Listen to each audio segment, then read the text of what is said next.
ओम कृष्णाय वासुदेवाय हरिये परमात्मने प्रणतः क्लेशनाशाय गोविंदाय नमो नमः। प्रिय बंधुओं, भाइयों, माताओं एवं बहनों,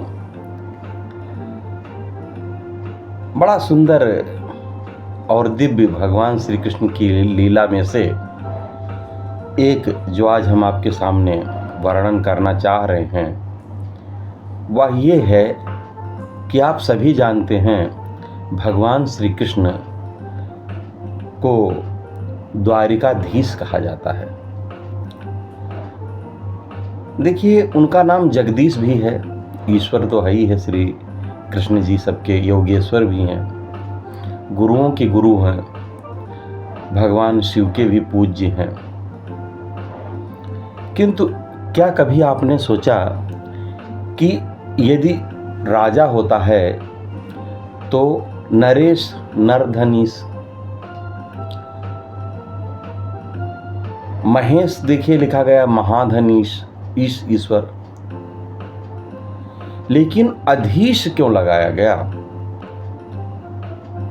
भगवान श्री कृष्ण को द्वारिकाधीश क्यों कहा गया? द्वारिकाईश क्यों नहीं कहा गया? आइए हम आपको विधिवत इस बात पर आपका ध्यान आकर्षित करते हैं। आप सभी जानते हैं कि हमारे भगवान श्री कृष्ण जब गोकुल और वृंदावन बरसाने की गलियों में भी भ्रमण करते थे तब भी वो बिना पदत्राण के होते थे। उन्होंने कभी भी पैर में जूते चप्पल नहीं धारण किए, सदैव नंगे पर प्रभु यात्रा किए।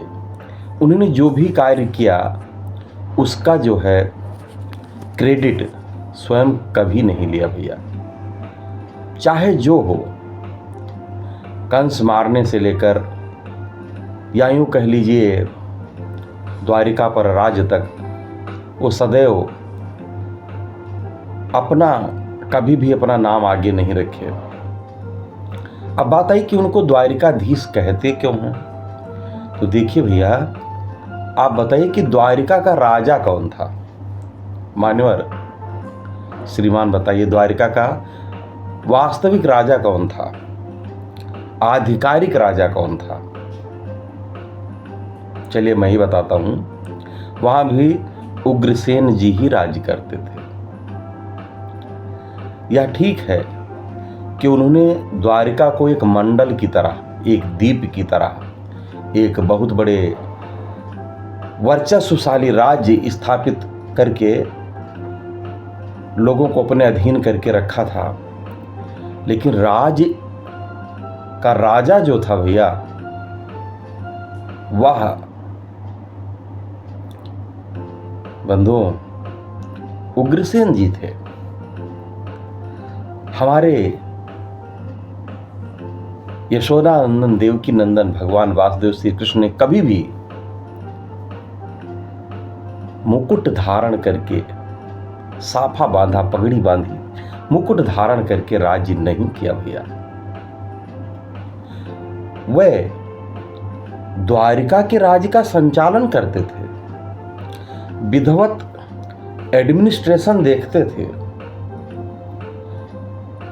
लेकिन वैसे जैसे प्रधानमंत्री और राष्ट्रपति कोई और होता है, कार्यभार प्रधानमंत्री देखता है, और जब मेन डिसीजन आए तभी राष्ट्रपति जी को कष्ट दिया जाता है। बिल्कुल वही प्रथा थी उनकी भी वहां। महाराजा उग्रसेन वास्तविक राजा थे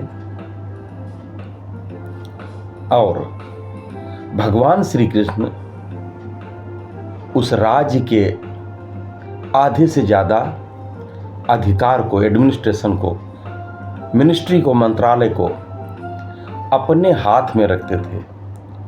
और इसीलिए उनका यह पावन और प्यारा नाम द्वारिकाईश नहीं पड़ा, अपितु द्वारिकाधीश पड़ा। द्वारिका अधीश, अध ईश, द्वारिका अध ईश, मतलब ईश्वर, महाराज, राजा, काहे के, आधे के, ना कि पूरे के, तो द्वारिकाधीश कहे गए वो। यानी राजा उग्रसेन जी थे, राज्यकाज आप संभालते थे भैया बलराम जी के साथ, और इसीलिए इनका एक नाम द्वारिका धन अध धन ईश, द्वारिकाधीश पड़ा।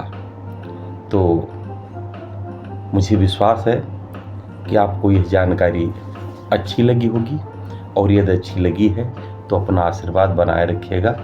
जय जय श्री कृष्णा, जय जय श्री राधे राधे राधे। हरे कृष्णा हरे कृष्णा हरे कृष्णा।